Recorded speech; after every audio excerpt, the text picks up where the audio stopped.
So you're in for a good another treat because we are dealing with we're using brainwave entrainment. It's a high tech form of meditation that's been around for quite a while, probably since the 70s, but it's a technology that's been discovered, gosh, about 100 years ago, based on grandfather clocks, based on entrainment, and then someone realized, I believe it was in the 70s, that that technology or that phenomenon also applied to sound.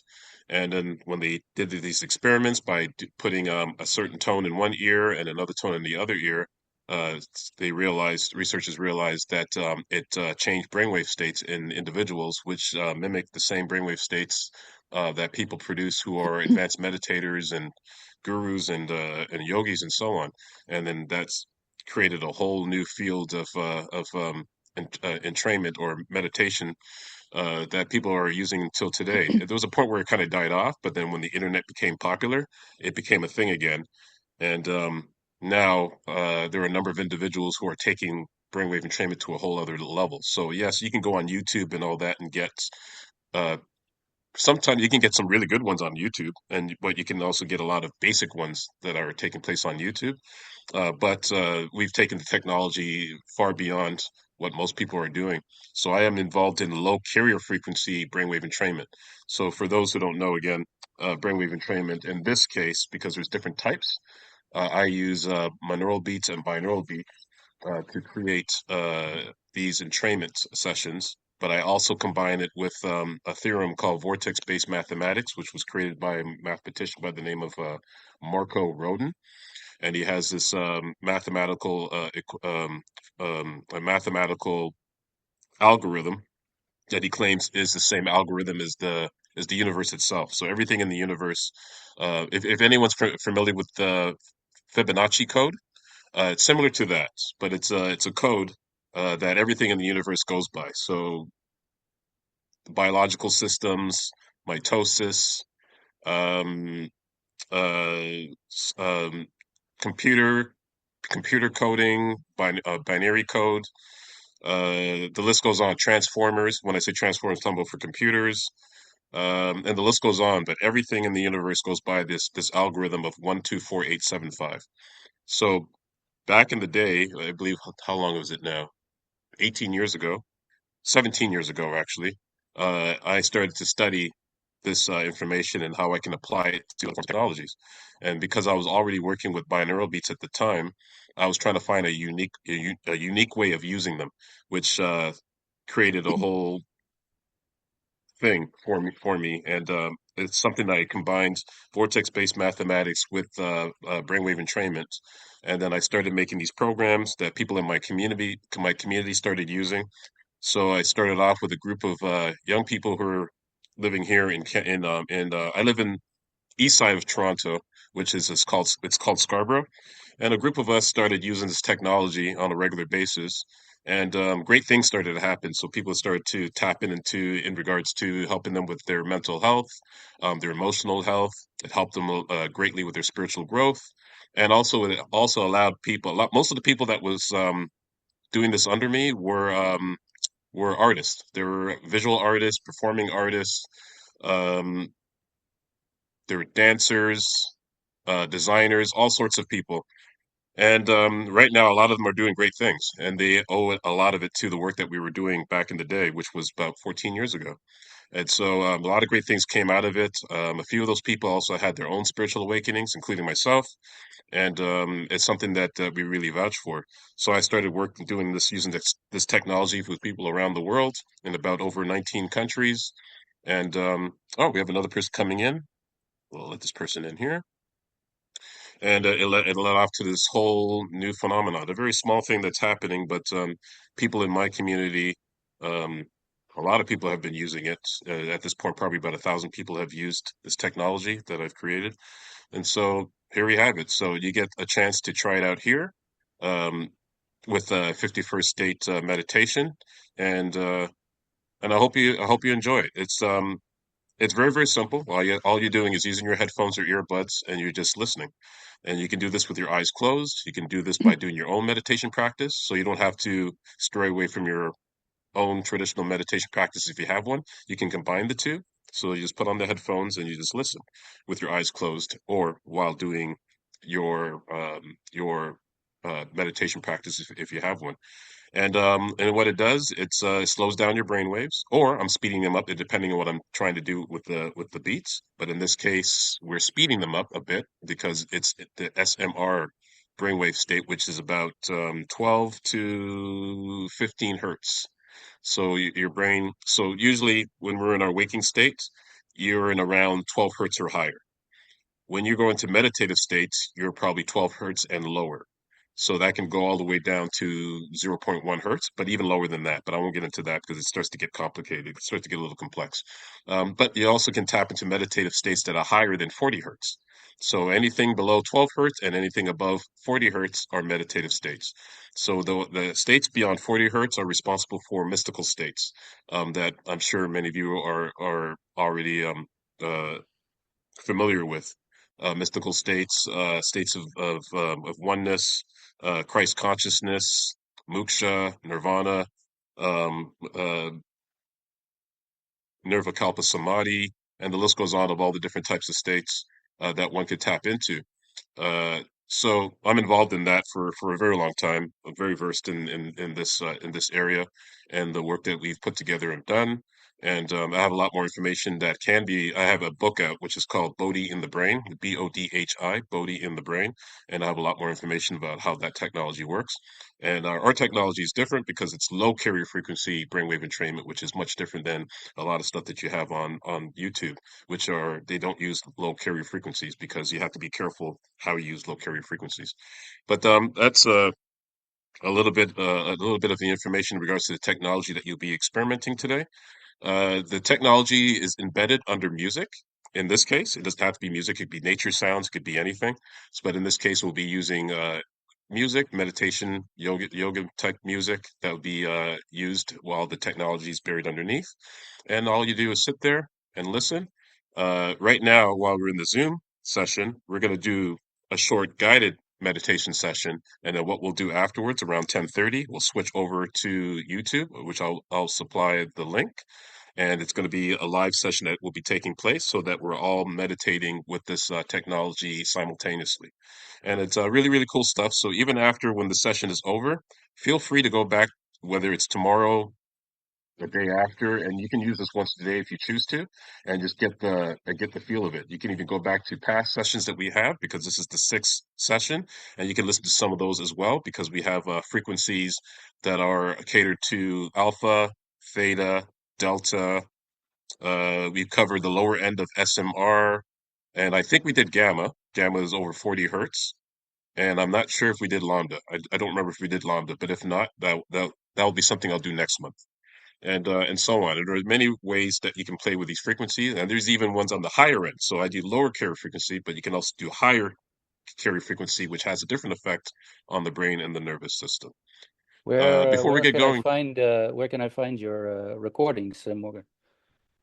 uh, um, Is it on YouTube or is it on the yeah, you master? can Yes, you can also it, find them in the Academy as well. We in have the them archived. academy, Yeah, Okay, and then you in the Morgan archives. will Yeah, share the link to his channel shortly. So I think it's in the classroom under live session archives, I believe. Let me just double check that real quick.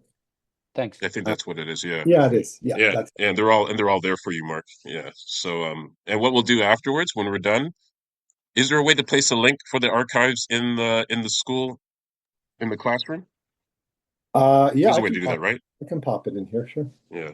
Either way, I can do it too if I have access to it. Either way. Yeah.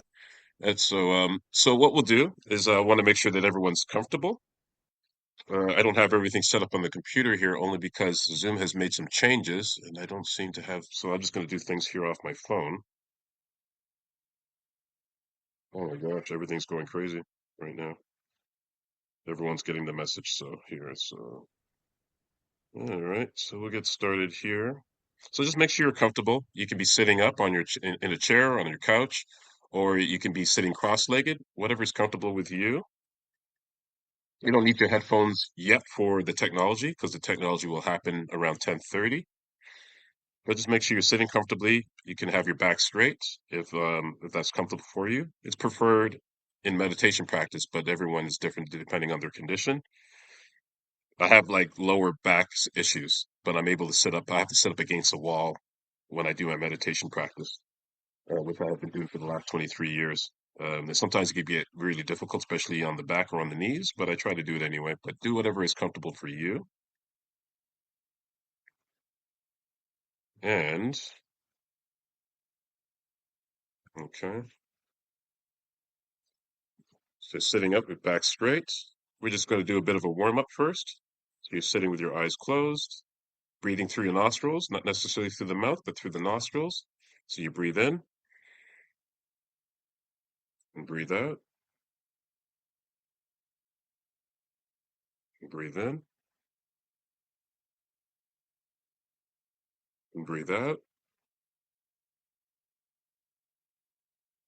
Try to relax the whole entire body. So just become aware of it. So what I'll do is we'll try to focus on certain parts of the body that you can become aware of. Just things for you to be aware of in regards to relaxing. One thing that happens naturally when we try to relax, generally we try to relax, but not realizing that we may be tense in some areas of the body, only because we're just not aware of it. So I'm going to try to see if I can bring a little bit of awareness to that. So with your eyes closed, relax your eyes, relax your cheekbones, relax your jaw. Allow this relaxation to run down to your neck, all the way down to your shoulders. Relax your biceps, relax your triceps. Allow the relaxation to run down to your forearms, all the way down to your hands, and all the way down to your fingers. And just continue to be aware of all the places in your body where you could still be a bit tense, and just relax any part of your body as I continue to go through them. Relax your chest, relax your upper back. Allow this relaxation to run down to your spine, all the way down to your lower back. Relax your stomach.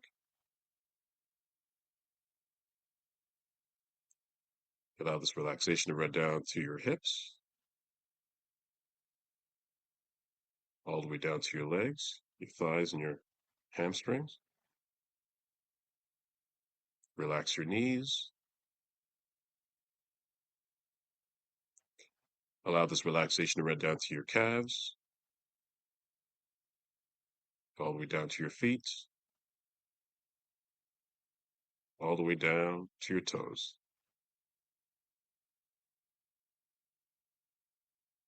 Continue to breathe through your nostrils. Just watch the breath. Become fully aware of the breath as you breathe in and breathe out. And breathe in and breathe out. Become aware of the flow of the breath as you breathe in and breathe out. And breathe in and breathe out. Become aware of your nose and make sure that everything there is relaxed. Continue to relax your cheeks.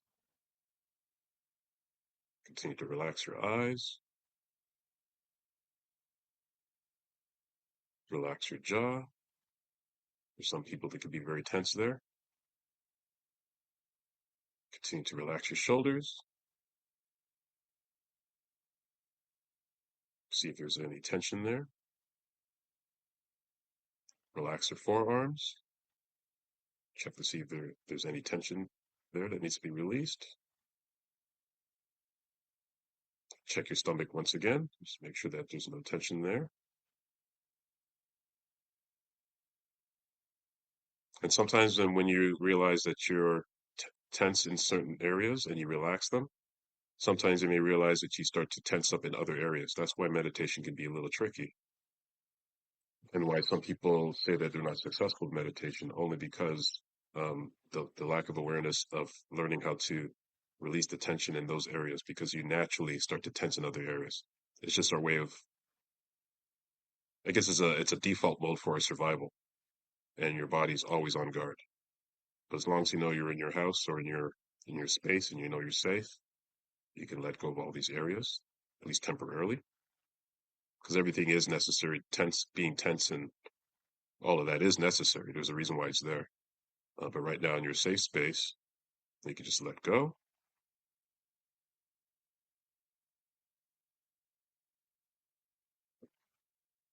Now, if you can, I want you all to breathe in, all the way in, all the way in. Hold the breath.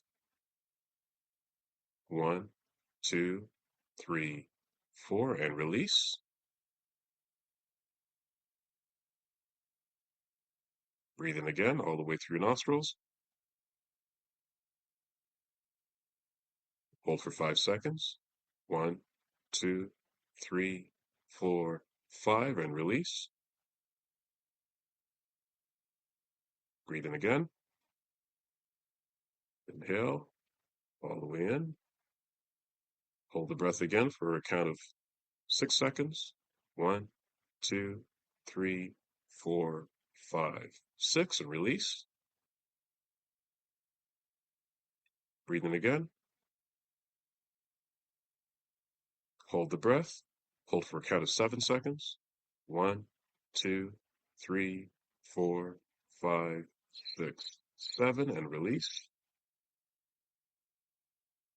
Breathe in again. All the way in. Hold the breath. Hold for a count of 8 seconds. 1, 2, 3, 4, 5, 6, 7, 8, and release. Breathe in again. All the way in. Hold the breath. Hold for a count of 9 seconds. 1, 2, 3, 4, 5, 6, 7, 8, 9, and release. As you sit there with your eyes closed, continue to breathe at your own pace. Take your hands, or just your 2 hands, put your palms together and just rub your hands together. Just rub your hands together and just get it real warm. And then place your hands over your heart. And continue to breathe at your own pace.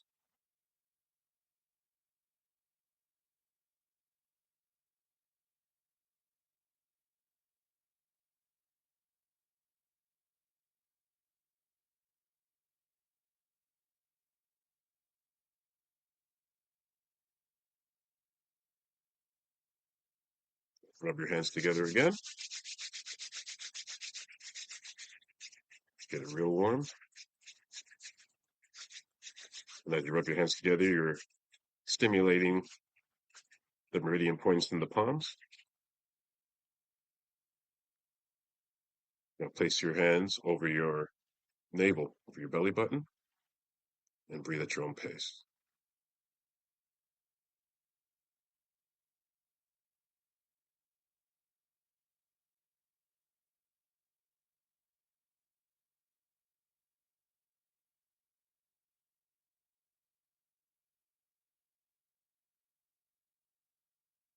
Rub your hands together again.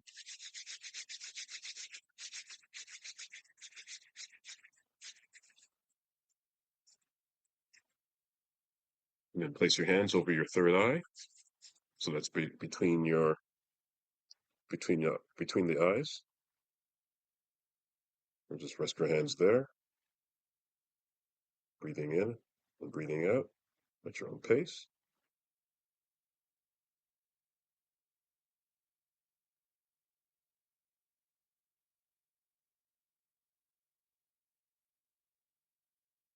Rub your hands together again one last time. I won't do all the chakras in this session here, but we'll just do one more. You place your hands on your crown chakra, top of your head, while breathing in and breathing out.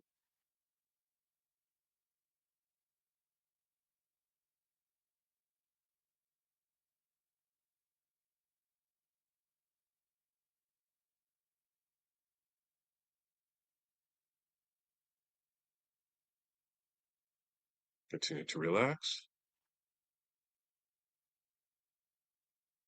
I'll do a countdown from 10 down to 1. And when I get to 1, you may open your eyes.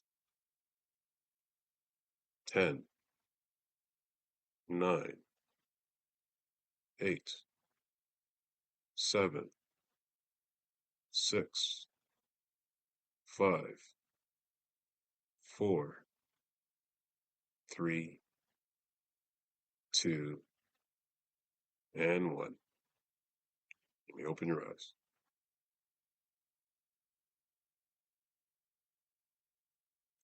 Okay. See you in 30 minutes. Thanks, Mark. My pleasure.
So there you go. So that was the higher end of SMR, which is frequency around, what did I set that frequency to? So I have all my notes and everything here that I take when I'm making these things. I believe I set it to 14.5. What was I have it the here somewhere. frequency last week? Because this one felt slightly different. Yeah, it is different. The last time it was around 12. Here's Heidi. Get it here again. Last time it was around 12 hertz. This one is around 14.8 or something like that. I have my notes all right here, but I just can't find it in the moment. But yeah, so like I write all this stuff down and I have So it piles was and piles closer of to books beta. working on all this stuff. So it's above yeah, you're right. It's closer to beta. It's closer to Okay. beta as opposed to the one from last month. Uh-huh. Got it. And Okay. so yeah, so that's closer to beta. And I can do frequencies in beta too. I can do that as well if that's an interest. We can do beta. So I think next month we'll just do beta. So that'll be above beta. It would be above it's like 13 to 30 hertz. Um, I don't want to go too high in beta because higher parts of beta has to do with anxiety and all that, and it may cause anxiety in some people. Um, Even though I do train in that when I'm going into gamma. So when I'm going to gamma, I would train from uh 12 hertz all the way up to 100 hertz and then lambda up to 200 hertz. So I'll do a gradual sweep going up within an hour period. But I don't recommend people meditate do these frequencies in the higher end of beta, at least not on its own, because it can cause anxiety in people and it can also cause like insomnia in people and things like that. But if you're training to get your nervous system to get used to those states because it could be necessary when someone's having a Kundalini awakening. So that's a really cool thing about this because if you're trying to have a Kundalini awakening or build up to that, by challenging yourself in those higher brainwave states can prepare you so that when the Kundalini awakening does happen, um, you're not going through all the I don't know if anyone's heard the stories of all the negative things that could happen after a post Kundalini, what could happen there. But you can train your brain and your nervous system to adapt to that. So when the Kundalini awakening does happen, you have an easier time integrating. So those things can happen, but it comes with a bit of training and a bit of education and how that works. But I don't recommend in training in higher gamma on its own without the proper steps in regards to going into gamma and going to lambda and stuff like that. So there's a lot of rules that a lot of people don't know about. I know a lot of the ins and outs based on my training with Dr. Jeffrey Thompson. And so a lot of the stuff that I work with now came either from Bill Harris or from Dr. Jeffrey Thompson, and then my own research and reading people's thesis in regards to binaural beats and brainwave entrainment. So it's a combination of different things. But I hope everyone got something out of the half hour SMR session that we just did. And if you have any questions, please you can ask them now if you like, or you can hold on to until after we do this guided meditation. It's up to you. But what we'll do is we'll just prep ourselves again since we just finished the session, and so you're still in this SMR realm, right? So, and what I'll do, I'll just go over some of the things again in regards to what sensory motor rhythm, the state of the sensory motor rhythm state does within the frequencies of 14 to 15 hertz. So again, as I was saying before, that it enhances precision focus. It helps with calm alertness. It improves cognitive performance, such as speed, clarity, decision making. Helps with thoughts. Helps with mind clutter. It helps with mind chatter. It helps with emotional stimulation. Emotional stability. So it helps with dealing with people who are dealing with overwhelm and helps ground the mind. It helps ground the mind and the brain. It helps reduce mental noise. So that has to do with what I just mentioned was the mind chatter. It helps slows down and quiets down the mind. It helps with the flow states, which I was talking about earlier. So for those who are athletes or who are performers, entertainers, being in a flow state is essential. Trust me, when you talk to performers or athletes, we know when we're off. You just know when you're off. Even if nobody else is noticing it, you can feel it. You know when you're off. and you weren't at your highest potential in that moment. And learning how to be in the flow state, especially on a consistent basis, helps you be in that flow state more often, so that um, and even then, nothing's perfect. Once in a while, you still be a bit off, but you can be in that flow state on a more consistent basis than before. And for people who've done brainwave entrainment or neurofeedback training, and there's other technologies that people can do that helps them be in a more of a flow state. And people talk, flow states are really popular right now. People talk about that a lot, even though my belief is the meditative states and the awakened states, the peak experiences, it those are extraordinary. But flow states has this thing too, especially if you're a performer or athlete or just or a public speaker. That really helps there too. But also the SMR states also helps with sleep regulation. It helps calm the nervous system, and it also SMR also helps with integrating the mind and body, which is very important, especially for people who are just want to be content or at peace, or people who are meditators and they're learning to take their practice a little further. Because of I'm sure everybody knows that this journey of meditation is a long journey, and it's not always a smooth one. So learning how to integrate the mind and body is really beneficial, especially when it comes to the different meditation practice, and a lot of the things that people don't talk about in regards to meditation, in regards to the spiritual emergency situations that could happen, or kundalini syndromes that people don't really talk about too much, but people should, because they're very, very important. But learning how to be prepared for those things, learning how to be in the right brainwave state to at least train in them, can help smooth the process much more. But also things like yoga. I believe that's why yoga was invented, to help people deal with the meditation um, stuff that would come up, because there's a lot of unconscious material that lies beneath the conscious mind, and meditation tends to bring a lot of that stuff up.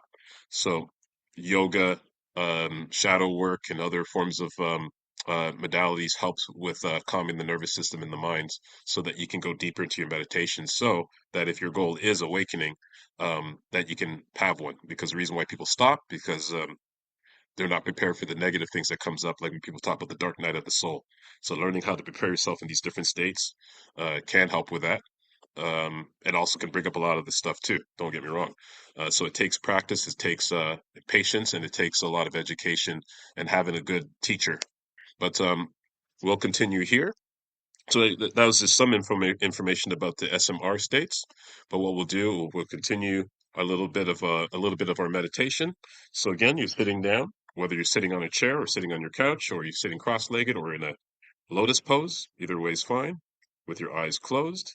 Now my eyes will be open for a bit, because I'll be reading off some affirmations for all of you to take in, at least in the subconscious part of the mind, and also just looking out just in case if anyone decides to pop in.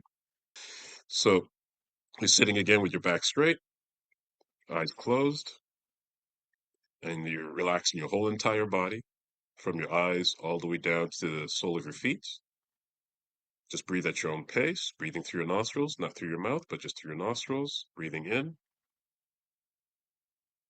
and breathing out, breathing in and breathing out, relaxing your shoulders, relaxing your hips, relaxing your thighs,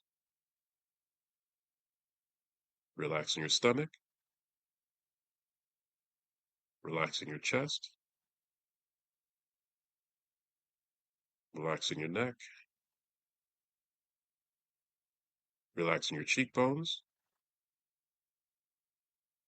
relaxing your jaw, relaxing the sole of your feet, relaxing your calves, relaxing your upper and your lower back. Become aware of your spinal column, and see if you're able to notice the flow of energy going up and down your spinal column, which is happening all the time. It's just most times we don't notice, unless it's unless it's very obvious. Continue to breathe through your nostrils. Try to clear your mind, clear your thoughts. Just keep your mind open as I go through some of these positive affirmations. You are calm and present. Your mind is clear and focused. You are safe in stillness. You allow your body to relax. You are aware without effort. You trust this moment. Your breath anchors you. You release tension with ease. You are grounded and alert. Clarity arises naturally within you. You are open to deeper awareness. You remain steady and at ease. Your mind and body are in harmony. You allow thoughts to pass. You return to presence again and again. Continue to breathe through your nostrils, breathing in and out, relaxing your whole entire body from the crown of your head all the way down to the sole of your feet. Just allow the energy or the flow of energy to move within you and outside of you. You return to presence again and again. You allow thoughts to pass. Your mind and body are in harmony. You remain steady and at ease. You are open to deeper awareness. Clarity arises naturally within you. You are grounded and alert. You release tension with ease. Your breath anchors you. You trust this moment. You are aware without effort. You allow your body to relax. You are safe in stillness. Your mind is clear and focused. You are calm and present. Continue to breathe through your nostrils, breathing in and breathing out.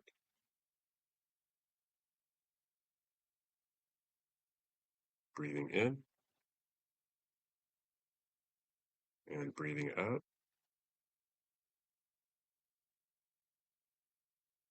Breathing in, breathing out. Place your focus on your navel area while breathing in and breathing out, while breathing in and breathing out. Place your focus on your heart chakra, center of your chest, while breathing in and breathing out, while breathing in and breathing out. Place your focus between your eyes by your third eye chakra while breathing in and breathing out, breathing in and breathing out. Place your focus on the top of your head by your crown chakra. And your crown chakra actually floats above your head. It's not actually the top of the skull, it's actually above. But while breathing in and breathing out, breathing in and breathing out, while breathing in and breathing out. And of course, you all were involved in the group meditation session on Zoom, where all of our brainwaves were close enough firing simultaneously. It's a little off because timing is different depending on the location that you're at. But ideally, the idea is to be meditating to the same frequency simultaneously so that we're emitting the same brainwaves at the same time. It is the theory of Dr. Jeffrey Thompson that when people meditate together, especially with entrainment, that if you have a certain intention, um, that may have a huge effect globally. It's a theory. Um, I think it would have to be challenged, but there are some scientific information in regards to what happens with prayer and what happens with meditation when people get together in a group and how they can affect certain outcomes or the lower crime rates and things of that sort. So I would say that Dr. Jeffrey is onto something. Just imagine what could happen if this is true, what can happen with brainwaves when they fire together. And if we have the same intention, we didn't do this in this case, but if we have the same intention and the group was larger, just say we had 100 people, just say we had 500 people, 1,000 people, 2,000 people, what kind of effect or positive effect could this have globally? But why stop there? What effect would it have on the universe itself? The more people, the better. So that is part of the purpose of having these group sessions. Also, having group sessions allows each of us, if we're going through anything, by meditating together, we're actually able to get through some of those things easier with the help of other people.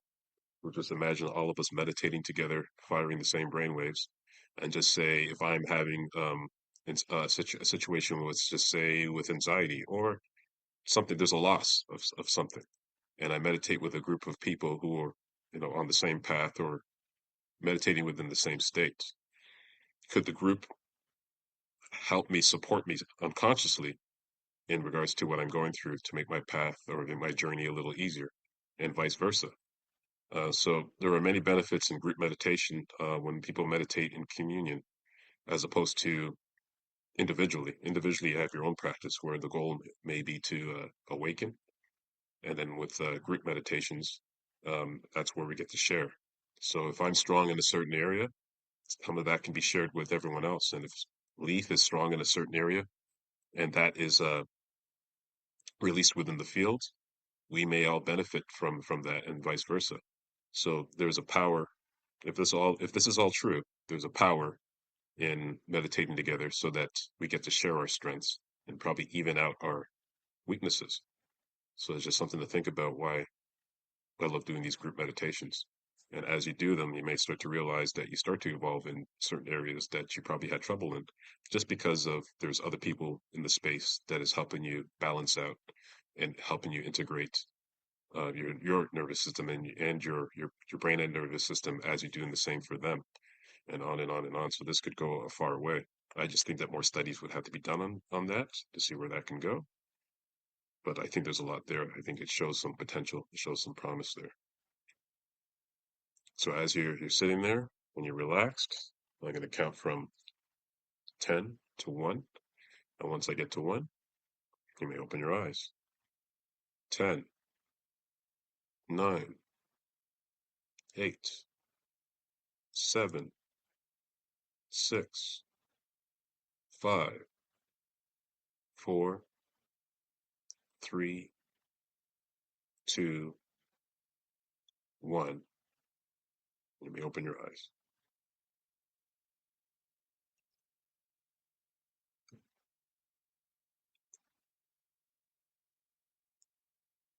So here we go. We've completed our 6th session of 51st State Meditation.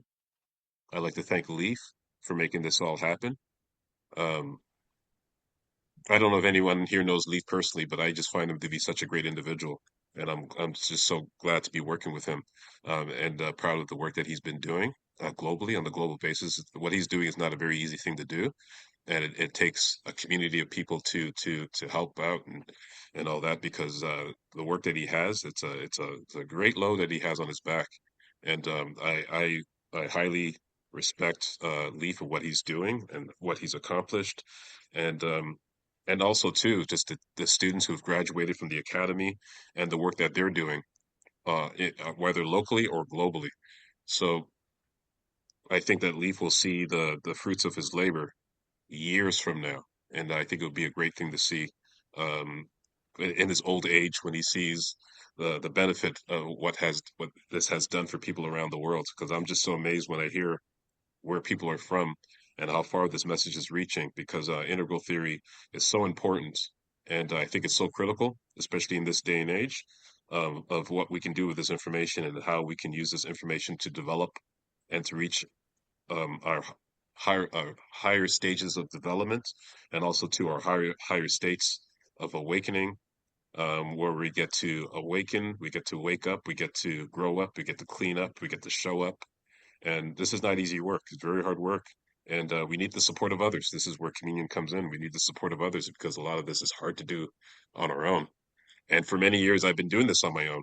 And I'm glad that at some point I was able to meet a group of people that I can talk to about this stuff, because in my community, a lot of this stuff I can't talk about. I talk about it anyway, but it goes over people's heads. So it's just good to have people um, who where we can have a common ground in this area, especially with this theory of integral theory that Ken Wilber has put together. And I just want to see where this goes in terms of human evolution, because I'm very excited to what this can do, and what it has been doing. Because it's not like this is nothing new. This has been going on from since the beginning of human civilization through human evolution, and what Ken has put together is just absolutely phenomenal. And I thank people who like Leaf and other people who've taken upon themselves to carry the torch. So I just want to thank Leaf for doing what you're doing, and please continue what you're doing. And we're here to support you. So because when I got a hold of this theory, I was so blown away by it.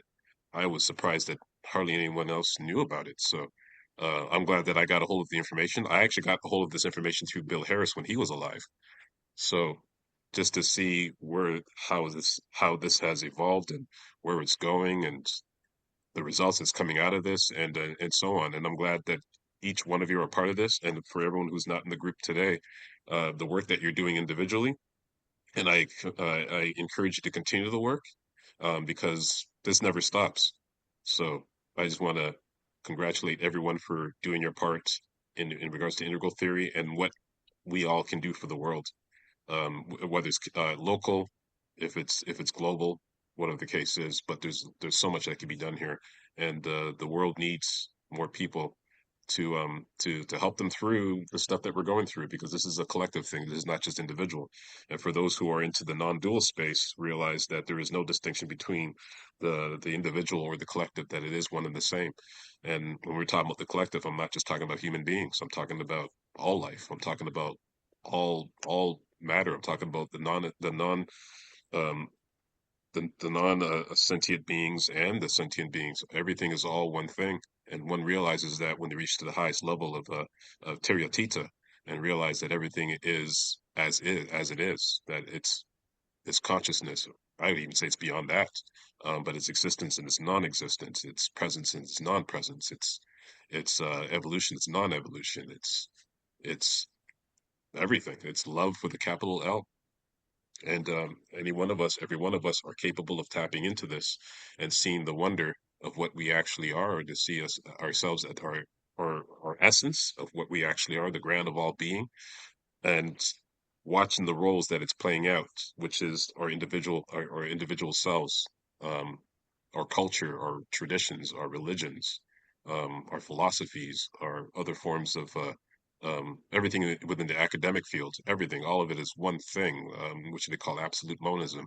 And when one has that experience in the waking state, and you have that experience, we still have to come back and work on the stages of development, on the psychological levels of development, all the way from archaic all the way up to super integral.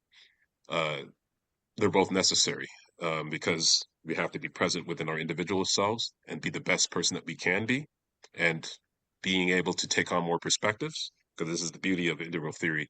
But the more you develop, the more you're able to take on more perspectives. And there's a beauty in taking on perspectives because, in my opinion, when you're able to take on all perspectives, you're now experiencing heaven on earth, even though heaven on earth is also one and the same. But but you get to take on all perspectives, and there's a beauty in that because you're no longer struggling or dealing with conflict between opposing ideas. You start to see the beauty and the truth in all ideas, and that's just with our individual selves.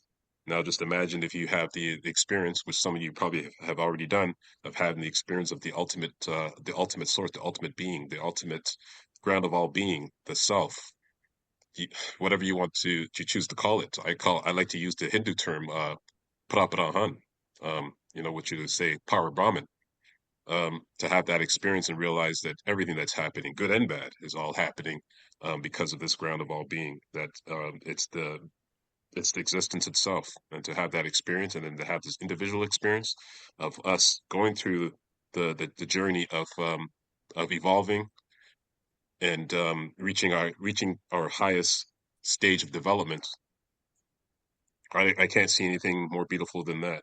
So wherever you are on your path and on your journey, I encourage you to continue going, because this never stops. Because even if you reach the integral or the super integral stage, there's still more.